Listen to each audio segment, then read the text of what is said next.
Hello and welcome to another homework preview. This time it's homework number 5 and we are looking at pangrams. So what is a pangram? A pangram is a sentence that has all 26 letters of the alphabet, or all the letters of the alphabet of the language that you are using.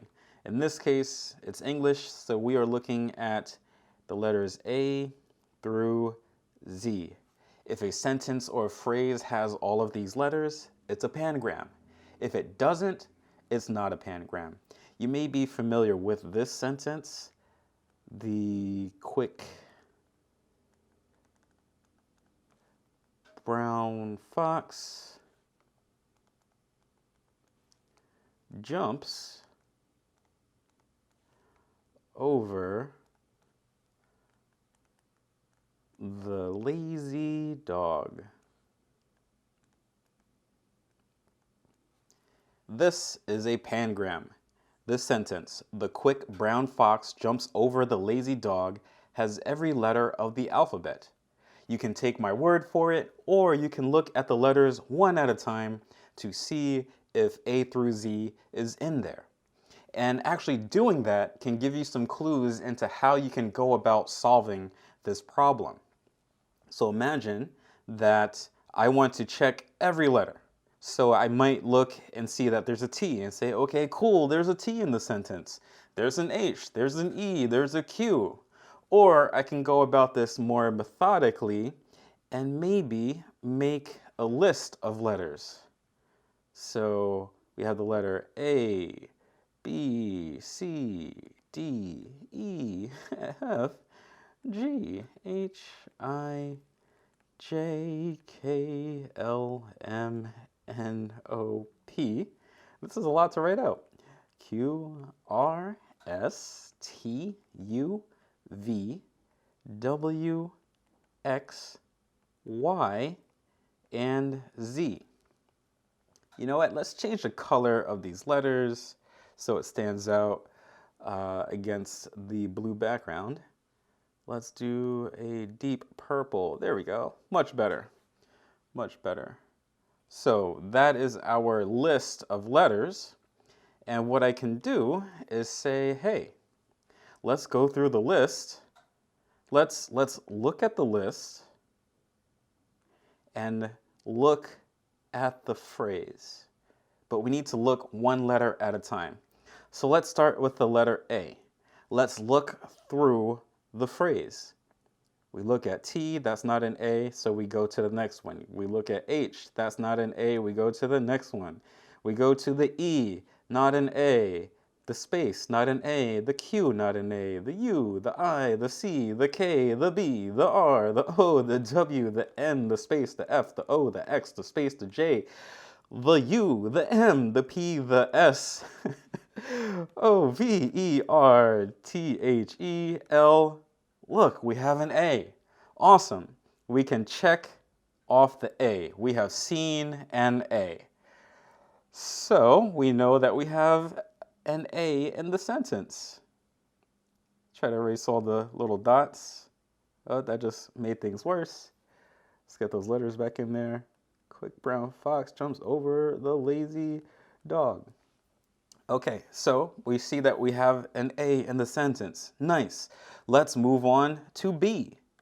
Now we are at B. We look at the T, the H, the E, the Q, the U, the I, the C, the K, the B. There is a B in the sentence. Now let's check for C. T, H, E, Q, U, I, C. Awesome. There is a C. Let's check for a D. T-H-E-Q, well, I skipped the space. T-H-E space Q-U-I-C-K space B-R-O-W-N. We keep going and going and going one at a time, because computers do things one line at a time. We keep doing that until we get to the dog. Awesome. Now we check for the E. T-H-E. There's an E in the sentence. We check to see if there's an F. T-H-E space Q Letters, letters, letters that aren't F. Not an F, not an F, not an F, not an F, not an F, not an F. Okay, cool, we have an F. Check it off. Now let's check for G. Not a G, not a G, not a G, not a G, not a G, not a G, not a G, not a G, not a G, not a G, not a G, not a G. Sounds like I'm speaking a whole other language or doing a trap flow here. Not a G, not a G, not a G. What? Not a G, not a G, not a G. Not a G, not a G, not a G, not a G, not a G, not a G, not a G. A. Not a G, not a G, not a G. What? Not a G. Not a G. Not a G, not a G, not a G, not a G, not a G, not a G. Geez, the G is all the way at the end. We can check off the G. This is how the computer is going to do it. It's just a lot faster than I am. And we repeat, is there an H? Not an H. Oh, we have an H. Cool. How about I? Not an I, not an I, not an I, not an I, not an I, not an I. Oh, we have an I right there. Check it off. Let's do the same for J.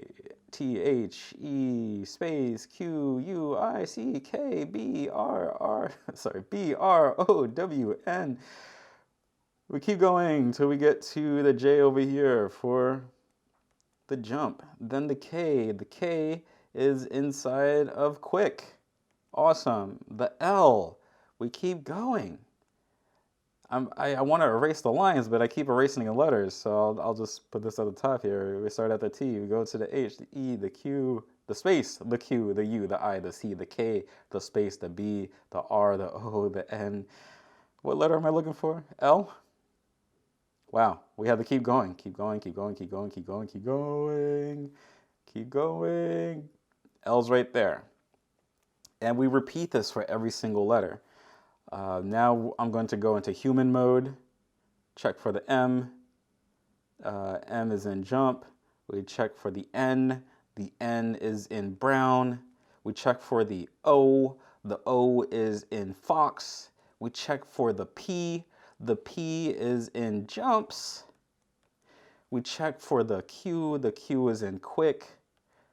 The R is inside of brown. S is in at the end of jumps. T right at the beginning for the. U right after the Q in quick. Let's check these off. Let's see, where is the V? Haha, V, if we keep going, is in over. So we check the V. We already, yeah. Now we go to W. W, where is the W? T, H, E, space, Q, U, I, C, K, space, brown. Aha. It's inside brown, so we have a W. We have an X. We have a Y. Let's see, we're looking at Y now. Where's the Y? It's in lazy. Awesome. And Z, where is Z? It's also in lazy. Are all of our letters in the alphabet checked off? A is checked, B is checked, C is checked, D, E, F, G, H, I, J, K, L, M, N, O, P, Q, R, S, T, U, V, W, X, Y, and Z. Now we know we have a pangram because all the letters are checked off. So think about how your code can mimic a behavior like this to check a phrase letter by letter to see if it contains all the letters of the alphabet A through Z. And how do you keep track of what letters you checked off? So this was the, let's think about it and plan it out section. In a couple of moments, we will switch over to what the program might look like once it's all done. All right, let's take a look at how the program might play out. Somewhat of a pun intended. I have a nice little welcome message here. Welcome to Wordplay, Pangram edition. This is not mandatory. I'm just adding some sugar to the program to make it a little bit more exciting. So you ask the person using the program for a phrase. They enter a phrase. The quick brown fox jumps over the lazy dog. I can type that much faster than I can write it. So when I hit enter, it should tell me if this is a pangram or not. Let's take a look. The quick brown fox jumps over the lazy dog is a pangram. It has every letter of the alphabet. Awesome. And at the end, I have it ask if I want to do this again. This part is not mandatory as well, but it is a great way to test your program over and over without having to stop and run it again. So I'm going to hit yes and enter another phrase. What's a good one? I've been this way since Arthur was an ant eater. Have a lot of vowels in there, but is every letter present? Now, if this says that this phrase is a pangram, then something's wrong with my code. Because I know this isn't a pangram because I did not type the letter Z. And so it should say this is not a pangram. Let's see.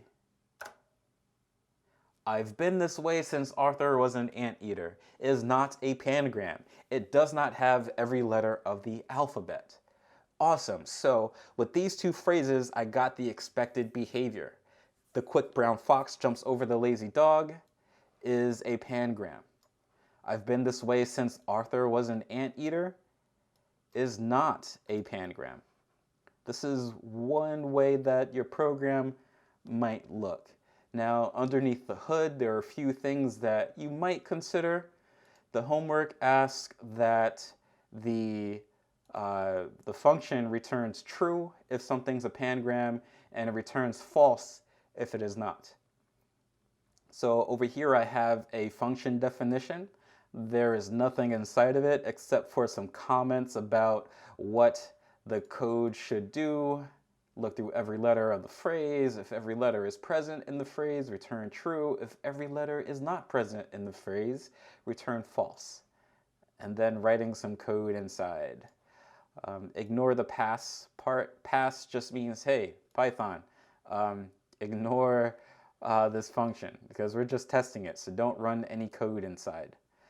But in your main program, this is where we ask for input from the person. I'm calling it phrase. And we put phrase inside of a function that will tell us if the pangram, if the phrase is a pangram. And if it returns true, which is not returning true here because I have it as pass, this would be a empty function. But if imagine there's code in there that you wrote and you said, hey, if it's a pangram, return true. Awesome, so this would return true or false depending on the status of the phrase. That means that you can take that function and put it into an if statement. If is pangram with the argument phrase, whatever the user puts in, it could be, I've been this way since Arthur was an anteater. That means that when this function is run with that phrase, it should return false. And the if statement says, if this is true, if is pangram phrase true equal true, print the phrase is a pangram. It has every letter of the alphabet. Else, print phrase is not a pangram. It does not have every letter of the alphabet. So in the case of phrase equaling, I've been this way since Arthur was an anteater, the code would say, hey, run that pangram function that you wrote, put in that phrase, I've been this way since Arthur was an anteater. Run the function. What do we get? It evaluates to false. Is false equal true? No. So we then go to the else statement. We skip line 28 in this case, and we go to line 30 and print a star. I've been this way since Arthur was an anteater.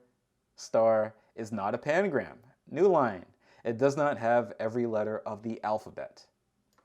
And this is a general way that you can write your code. Just consider this a skeleton.